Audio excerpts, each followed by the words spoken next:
Yeah, so looking forward, I think what we view as most attractive are the residential sectors. And by residential sectors, I mean student accommodation, built to rent, and senior housing.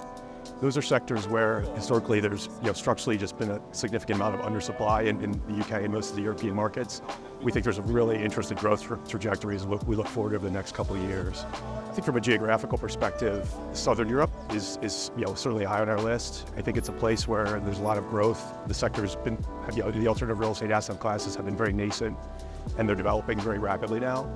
And as we look at places like Germany and the Nordics, we see a lot of dislocation, and there's an opportunity to really focus on operational assets that are performing very well from an underlying real estate perspective, but they may be misaligned from a capital structure perspective, or having issues with their owners and investors. Right, the last couple of years have been really challenging from a new development perspective.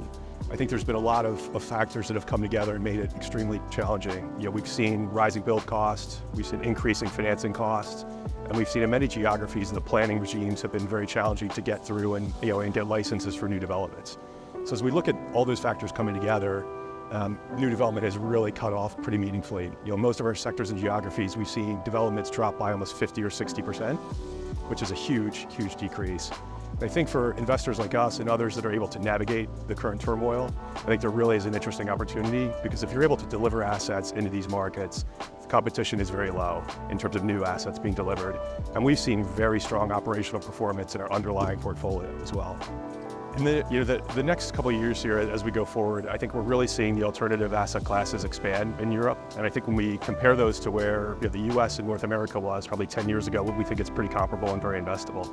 I think from our perspective, we're looking at three main sectors that we think are most interesting in terms of new sectors.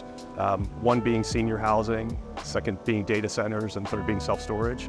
When you look at senior housing, for example, the baby boomer generation is really growing, and that cohort is maturing at this point.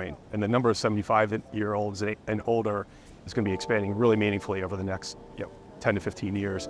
It's supposed to grow almost 64% between now and 2050, and those residents are going to need somewhere to live to meet their needs as they grow older.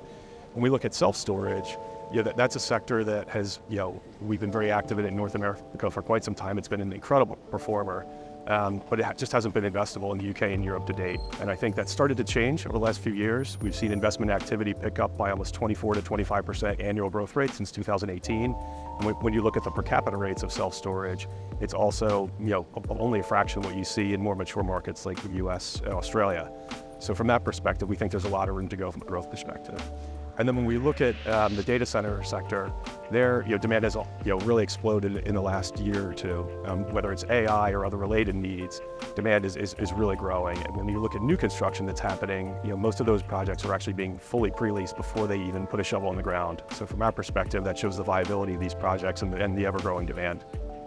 In addition to the current point in the cycle being really attractive from an opportunistic perspective, we think core transactions are really viable at the moment as well. There's been significant repricing that's happened over the last 2 years from a yield perspective, and we're seeing really attractive entry cost bases at the moment for a lot of these asset classes, and the ability to go in and buy assets at a significant discount to replacement cost.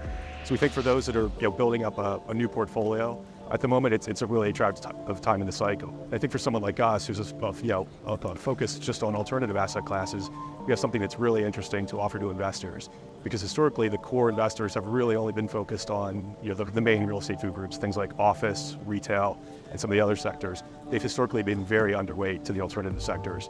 So that's something that we're targeting, and I think that's an interesting solution that we can bring to institutional LPs. So we launched a JV in Italy at the end of last year focused on student accommodation and residential. That asset is now delivered, and we had a grand opening about 2 weeks ago.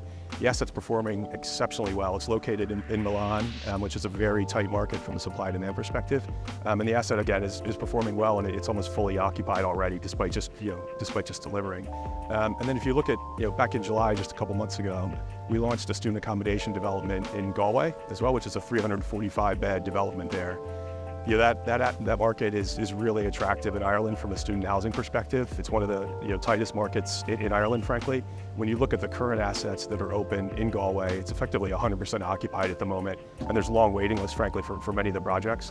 So when our asset delivers in a couple of years, we'll be able to tap into a lot of that demand and offer a great solution to students that are residing in the city.